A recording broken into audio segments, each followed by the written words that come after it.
बिस्मिल्लाहिर्रहमानिर्रहीम। अस्सलाम वालेकुम स्टूडेंट्स। आज हम ऑर्गेनिक केमिस्ट्री के एक टॉपिक के साथ अपने लेक्चर को स्टार्ट करते हैं। Welcome to my channel lectures by doctor Huma Ahmad. आज हम जो टॉपिक डिस्कस कर रहे हैं ऑर्गेनिक केमिस्ट्री का, उसका नाम है विटिक रीअरेंजमेंट। स्टूडेंट्स, ये कार्बनाइंस का ही एक पार्ट है। और कार्बनाइंस क्या होते हैं? कार्बनाइंस ऐसे कार्बन को कहते हैं जो कि नेगेटिव चार्ज कैरी करता है। ठीक है। तो आज हम इस तरह के कार्बन को डिस्कस करते हुए विटिक रीअरेंजमेंट को डिस्कस करेंगे। और स्टूडेंट्स, जब तक आप किसी रिएक्शन के, किसी रीअरेंजमेंट के मैकेनिज्म को डिस्कस नहीं करते, मैकेनिज्म को नहीं समझते, आपके रीअरेंजमेंट का कॉन्सेप्ट कंप्लीट नहीं होता। तो स्टूडेंट्स, आज मैं आपको बड़े अच्छे अंदाज में, बड़े आसान अंदाज में विटिक रीअरेंजमेंट का मैकेनिज्म समझाने वाली हूं। So please concentrate on the lecture.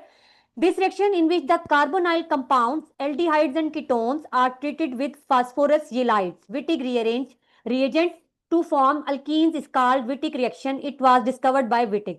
तो आपको मैंने पहले भी ये सजेशन दी थी कि जब भी आपने कोई रीअरेंजमेंट याद करनी है, आपने मेन फोकस करना है उसकी डेफिनेशन पर। अगर आपने हर रीअरेंजमेंट की डेफिनेशन याद कर ली तो इसका मतलब यह है कि आपके माइंड में उस पूरे टॉपिक का कॉन्सेप्ट एकदम आ जाएगा। ठीक है। डेफिनेशन होती क्या है रीअरेंजमेंट की? कि हमने रिएक्टेंट डिस्कस करने होते हैं, हमने प्रोडक्ट डिस्कस करने होते हैं, और साथ ही साथ हमने उसका कोई ना कोई कैटालिस्ट डिस्कस करना होता है। क्लियर?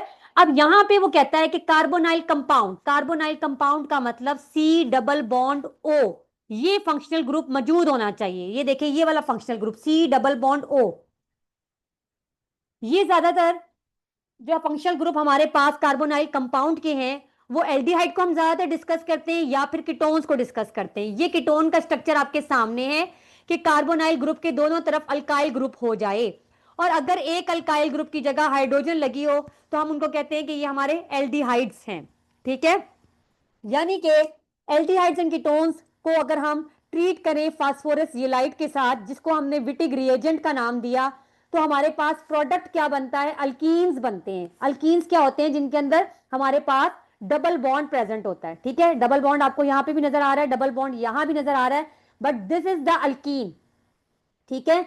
ये अल्कीन नहीं है। क्यों? क्योंकि अल्कीन के अंदर कार्बन और कार्बन के दरमियान में डबल बॉन्ड प्रेजेंट होता है। क्लियर? तो यहां जनाब हमारा प्रोडक्ट जो बन रहा है वो अल्कीन है। तो स्टूडेंट जरा गौर से देखें कि जनरल रिएक्शन में हमारे पास कीटोन का स्ट्रक्चर आया, देन हमारे पास ट्राइफिनाइल फास्फोनियम येलाइड। आपने नाम याद करना है, बाकी आपको बहुत आसान लगेगा सारा। ये देखिए, ट्राइफिनाइल, ट्राइफिनाइल का मतलब तीन बेंजीन रिंग है। मैंने बेंजीन रिंग की जगह पीएच लिख दिया है, मींस फिनाइल। 1 2 3। फास्फोनियम, फास्फोनियम बिल्कुल वैसे ही है जैसे हम कार्बोनियम बोलते हैं। ऐसा कार्बन जिसपे पॉजिटिव चार्ज हो कार्बोनियम कहलाता है, तो ऐसा फास्फोरस जिसके ऊपर पॉजिटिव चार्ज हो फास्फोनियम कहलाता है। फास्फोनियम येलाइड, फास्फोरस पे पॉजिटिव चार्ज है जबकि साथ वाले कार्बन पे नेगेटिव चार्ज है। लेक्चर के शुरू में मैंने आपको बताया कि विटिक रीअरेंजमेंट भी हमारी कार्बनाइंस के अंडर आती है, कि ऐसा कार्बन जिसपे नेगेटिव चार्ज होता है। क्लियर? तो ये हमारा कंपाउंड बन गया ट्राइफिनाइल फास्फोनियम येलाइड। अब येलाइड क्या होता है? येलाइड हमारे ऐसे कंपाउंड को, ऐसे मॉलिक्यूल को कहते हैं जिसमें हमारे पॉजिटिव और नेगेटिव चार्ज एक दूसरे से एडजेसेंट होते हैं। एडजेसेंट का मतलब है बिल्कुल एक दूसरे के साथ साथ जुड़े हुए होते हैं। इनको हम कहते हैं ये येलाइड हैं, और इनका ही दूसरा नाम है विटिक रीएजेंट। इनके रिएक्शन से हमारे पास अल्कीन बनते हैं और साथ हमारे पास प्रोड्यूस होते हैं ट्राइफिनाइल फॉस्फीन ऑक्साइड। तीन फिनाइल के ग्रुप नजर आ रहे हैं। ये फिनाइल के ग्रुप के अटैच, जिसके साथ अटैच है उसको हम फॉस्फीन का नाम दे रहे हैं, और साथ उसके ऑक्सीजन अटैच है, ये ऑक्साइड बन गया। स्टूडेंट्स, ठीक है। अक्सर ऑब्जेक्टिव में या वाइवा में इस तरह के क्वेश्चन पूछ लिए जाते हैं, इसलिए मैंने विटिक रिएजेंट की या येलाइट की डेफिनेशन भी यहाँ पे मेंशन कर दी है। और ये भी पूछ लिया जाता है कि how they can be formed. ठीक है। अगर आपके टॉपिक में ये रिक्वायरमेंट हो कि ये लाइट कैसे बनता है, तो ये जो स्क्रीन पे पार्ट नजर आ रहा है आपको, ये आपने शामिल करना है। और अगर आपके सिलेबस का या आपके इस क्वेश्चन का पार्ट ना हो तो आप इसको एक्सक्लूड भी कर सकते हो। ठीक है। हमारा मैकेनिज्म का होना जरूरी है, लेकिन ये लाइट की फॉर्मेशन भी मैंने यहाँ पे इसलिए पुट की है कि मोस्ट ऑफ द स्टूडेंट्स को इसकी रिक्वायरमेंट भी थी। तो फॉर्मेशन के लिए हमें दो स्टेप देखने पड़ेंगे कि triphenyl phosphine when react with the primary alkyl halide. Primary alkyl halide का मतलब ऐसा हैलाइड जो एक कार्बन के साथ अटैच हो, ये आपस में रिएक्ट करते हैं एंड ट्राइफिनाइल फास्फोनियम साल्ट बनाते हैं। ट्राइफेनाइल 3 फेनाइल, फास्फोनियम ऐसा फास्फोरस जिसपे पॉजिटिव चार्ज है, एंड सॉल्ट यानी कि पॉजिटिव और नेगेटिव चार्ज अभी दोनों मौजूद हैं। ठीक है। अब जब हम इस साल्ट को किसी ऐसी अल्कली के साथ रिएक्ट करवाते हैं या फिनाइल लिथियम के साथ रिएक्ट करवाते हैं, डाई इथाइल ईथर की प्रेजेंस में टेट्राहाइड्रोफ्यूरॉन या होना चाहिए। ठीक है, दोबारा सुन लें कि जब हम इस सॉल्ट को या तो किसी अल्कली के साथ रिएक्ट करवाएं या फिनाइल लिथियम के साथ रिएक्ट करवाएं, और प्रेजेंस किसकी जरूरी है, या ईथर की या फिर टेट्राहाइड्रोफ्यूरॉन की, तो हमारे पास एक कंपाउंड बनता है जिसको हम कहते हैं कि ये फास्फोरेन है, जिसका नाम कहते हैं येलाइड है। ठीक है। अभी देखें आपके पास यहाँ पे एक कंपाउंड बन रहा है, यहाँ एक कंपाउंड बन रहा है, एक कंपाउंड ये बन रहा है, लेकिन इस कंपाउंड के डबल बॉन्ड के अंदर ये प्रॉपर्टी है कि ये अपने इलेक्ट्रॉन इस कार्बन को देकर इसे नेगेटिव चार्ज बना देता है और फास्फोरस पे पॉजिटिव चार्ज आ जाता है, तो हम इसको नाम देते हैं फास्फोरेन, ये लाइट का नाम देते हैं।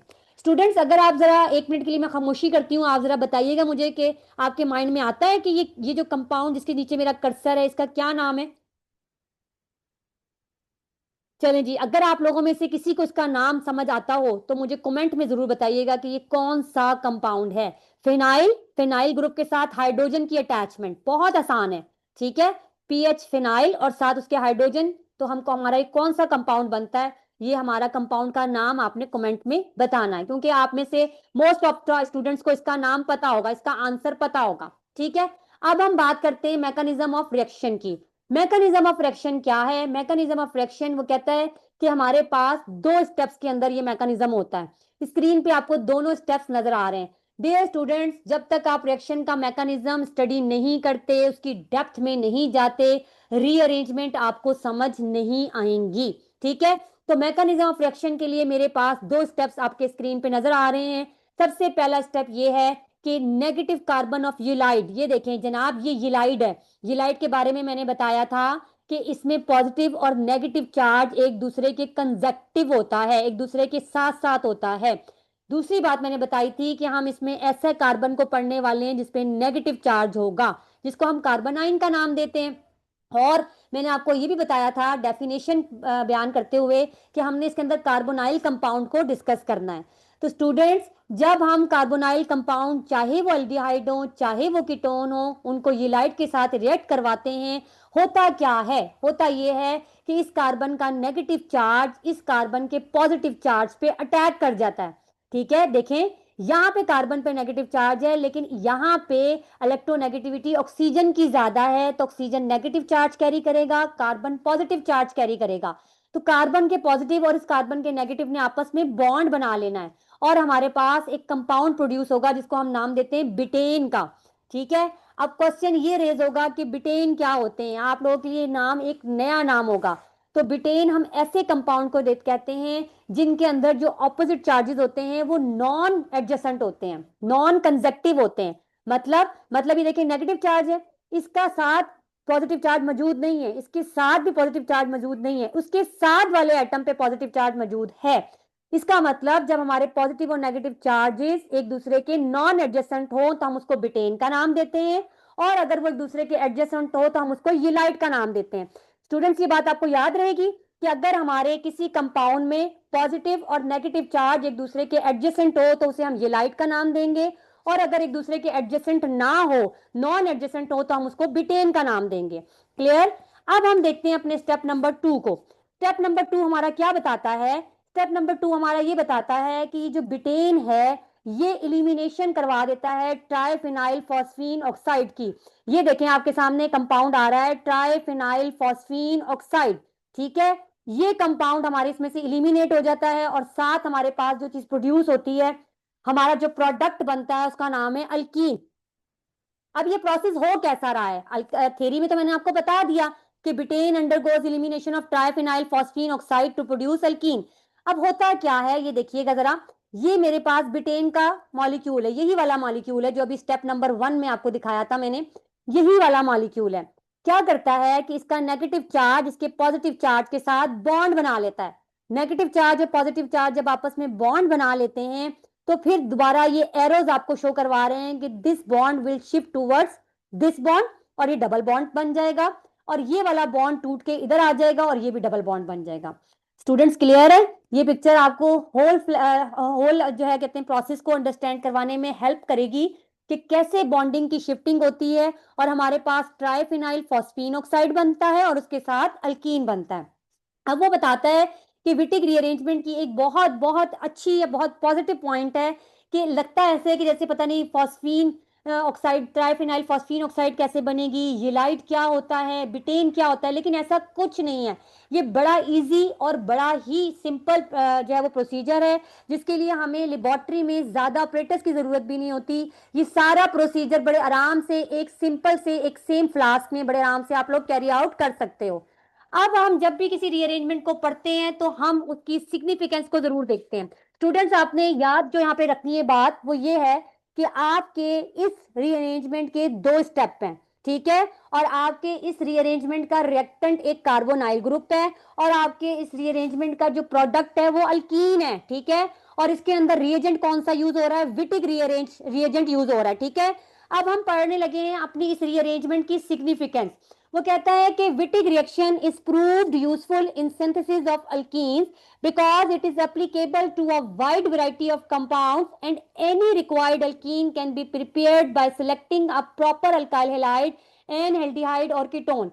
जैसे कि आपको डेफिनेशन से पता चला है कि हमारे प्रोडक्ट में जो चीज बन रही है वो अल्कीन्स हैं, डबल बॉन्डेड अनसैचुरेटेड कंपाउंड बन रहे हैं। तो कहता है कि ये बेस्ट एप्लीकेशन है हमारी अल्कीन्स को बनाने के लिए।